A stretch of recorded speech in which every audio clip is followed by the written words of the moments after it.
My name is Benedict Tosu. Thanks so much for joining us here on the AM show. We have to do some sports. And yesterday, as many as 8 matches were played in the UEFA Champions League. Liverpool once again bottling it. They had a chance to win their game against Sevilla. They were actually leading by 3-0 at halftime. And second half, Sevilla came back strongly and equalized. So it was 3-3, just like Liverpool AC Milan in 2005 in Istanbul.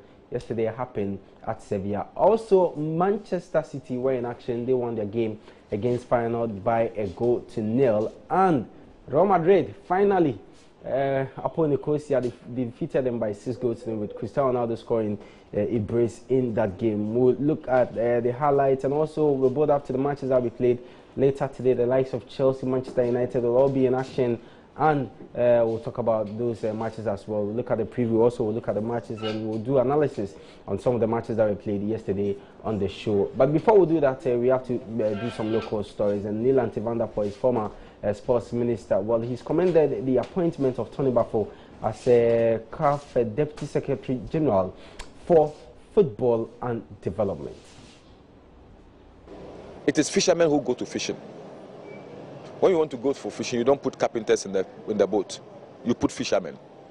So it is people who have played football who understand the game.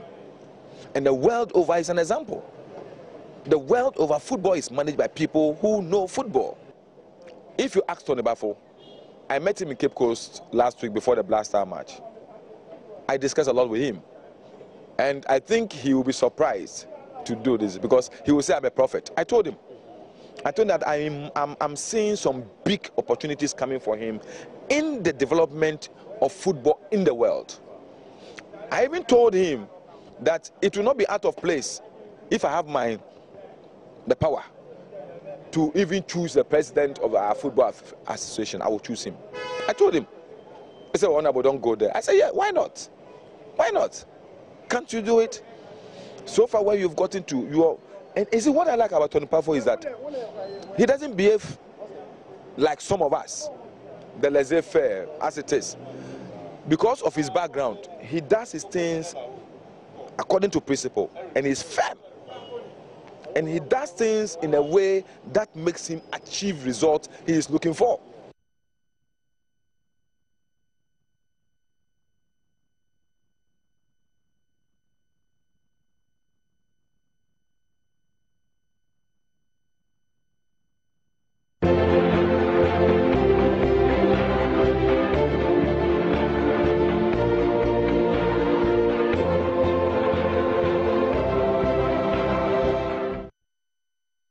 So now we have to do the UEFA Champions League. We'll look at the highlights of the game involving Real Madrid and Apo Nicosia, with Madrid won by 6-0.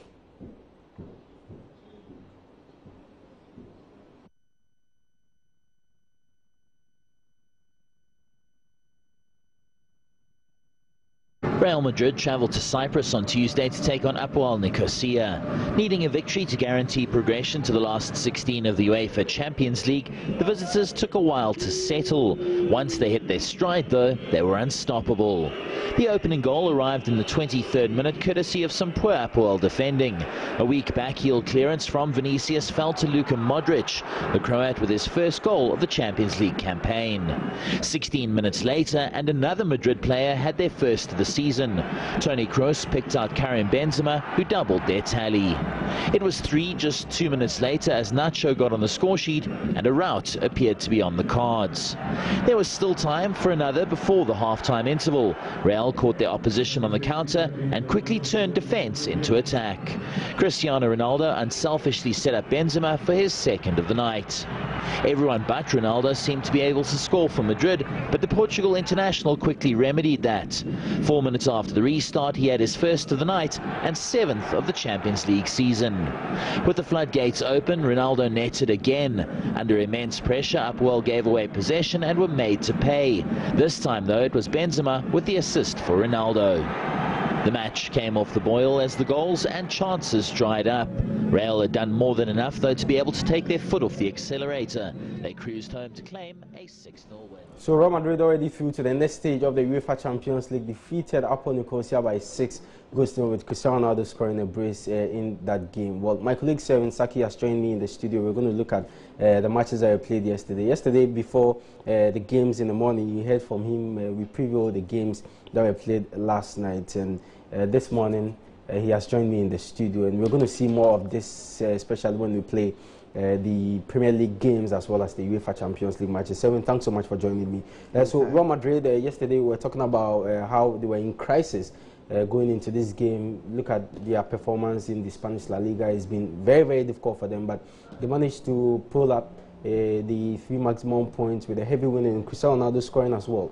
Fantastic, and from Real Madrid, you know, this is where they do all they love to play in the Champions League, despite their setbacks in the La Liga. Ronaldo, you know, loves to score in the Champions League, and that's why he had 2 goals, but let's not take that away from him. He was able to assist Benzema as well, and we also got unusual scorers like Luka Modric and Tony Kroos also assisting Benzema in scoring. This is fantastic for Real Madrid, and that looks like they are on song and they are doing very well. They need to get this motivation. This is very much important for them to win against Apoel in the Champions League, and they can take it to the Spanish La Liga. Another record for Cristiano Ronaldo in the UEFA Champions League yesterday. But okay, so highlight of the Real Madrid Apo Nicosia on your screen now. But now we have to check the other game that Tottenham Hotspur played against Borussia Dortmund. What an amazing form they are in now, Tottenham Hotspur. They went away to Germany and won that game by 2 goals to 1. Tottenham Hotspur looked to bounce back from a North London derby defeat when they travelled to Dortmund in the Champions League.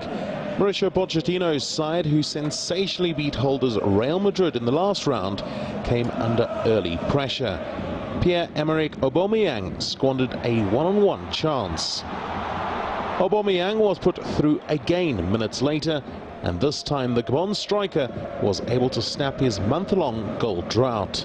Forward now, could be an opportunity. Aubameyang breaks the deadlock. Roman Bürki came to Dortmund's rescue not once but twice within a couple of minutes before the half-time interval, shutting out Christian Eriksen and then Eric Dyer with a superb one-handed save from the resulting corner, and Heung-min Son couldn't convert the rebound.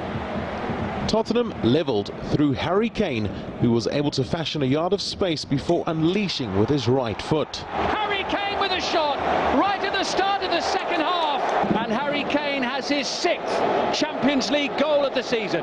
Spurs, who needed to match Real Madrid's win on the night to claim Group H with a game to spare, completed the comeback. Here goes Dele Alli then for Tottenham now. Could be a chance for Son, and he finds the back of the net. Tottenham have turned this game around. Spurs remain unbeaten and qualify for the knockout rounds. So Tottenham Hotspur also through to the next stage of the Champions League, and Tottenham Hotspur, that was a very, very good response from them, especially with what happened to them during the weekend when they lost to Arsenal in the English Premier League. Exactly. I really thought that would have brought them down by going to Signal Iduna Park with such a rowdy stadium, with how the Germans support their team and how Dortmund, we know their record in Champions League, they were still able to win that game, and that was very, very good for them. But Dortmund, what is their problem? It looks like the players are not in the same tune with their manager. Peter Bosz likes to play possessive football, but we know Dortmund, they play direct and attacking football, and that's where the misunderstandings come between the two sides.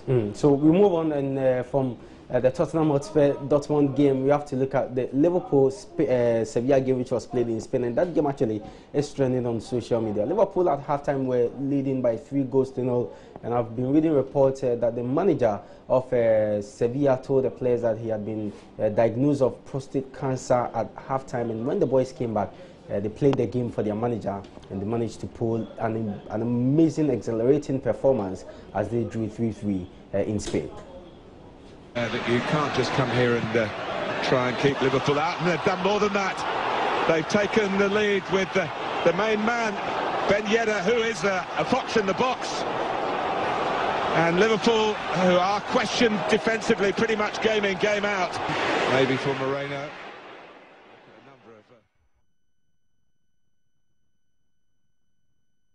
And consistently for how many years? For more than 3 years, the same problem runs through, and that's the problem I have with Jurgen Klopp, because you're a manager, you were brought in, you spoke about the problem, that's the defense. You've been able to build a nice attack, and yet still, he's not getting it right in defense. And that's what caused them yesterday. Exactly. If you see the performance was horrendous from Lovren, experienced player like that, with how they have continued to do it. Questioners are asked to Jurgen Klopp. He tried to sign Van Dijk, but you can't blame him that you didn't get Van Dijk, so you can't perform, and that was very poor. But let's not forget that Sevilla are still on a home run, and they've never lost at home. So Liverpool, Sevilla, they have something in common. The last time the two teams met away from the UEFA Champions League was in the finals of the Europa League, which Sevilla actually came from 2 goals down to beat Liverpool to win that one. So we have to move on still on the UEFA Champions League, and what amazing form they are in Manchester City. Who can stop them? Yesterday I asked him that question, and he said, well, he doesn't think any team can stop them now. Well, yesterday, same. They won their game against Feyenoord by a goal to 0. 4 wins from 4 matches had seen Manchester City book their place in the last 16 of the UEFA Champions League, with 2 rounds of group fixtures to spare.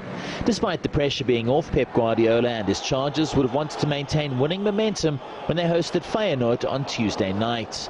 They struggled though to create meaningful chances. Both sides squandered the few opportunities that came their way, the match goalless at half-time.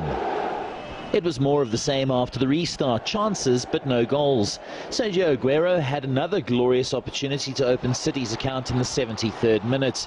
With both teams cancelling each other out, a goalless draw appeared the likely outcome, but Raheem Sterling had other ideas. His 4th goal in his last 4 games in the Champions League for City proved to be decisive. City 1-0 victors on the night as they extend their perfect run in the competition.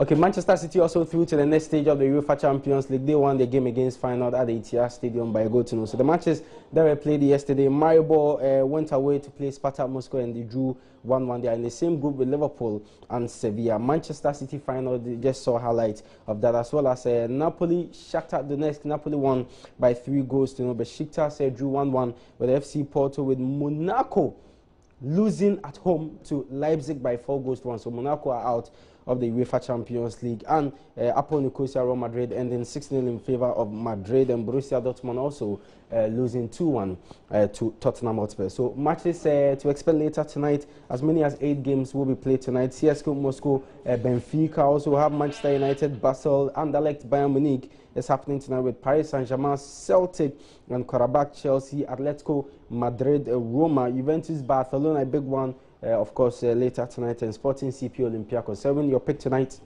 I'm looking for the Atletico Roma game. That will be some hot game at the Metropolitano. We know Roma's form from the Serie A. Atletico not being so good. We know their derby, the drew. Yeah, Roma also won their derby with the Lazio. So let's look for that game. How about Paris Saint-Germain Celtic? It shouldn't be a problem for the likes of Neymar, Edison Cavani, and Pastore to make this one, because they went away and won 5-0. Exactly. And going to Celtic, we know how Celtic stadium is. It's quite difficult over there, and they were able to win when the attacking Neymar, Cavani, and Mbappe.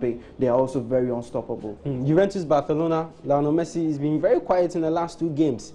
Yeah, he's been very quiet, but let's take it back to the final between these 2 teams, and we know how kind of firepower that can come between them. You know, Barcelona, their game they're playing. Juventus is also being up and down this season. They lost in the weekend, so we're expecting something very, very special in that one too. All right, Sen, thanks so much for your time. Tomorrow, God willing, Sen will be here. We'll do analysis of matches that will be played later tonight on tomorrow's edition of the show. My name is Benedict Osu. Thanks so much for your company. We are back tomorrow with more sports.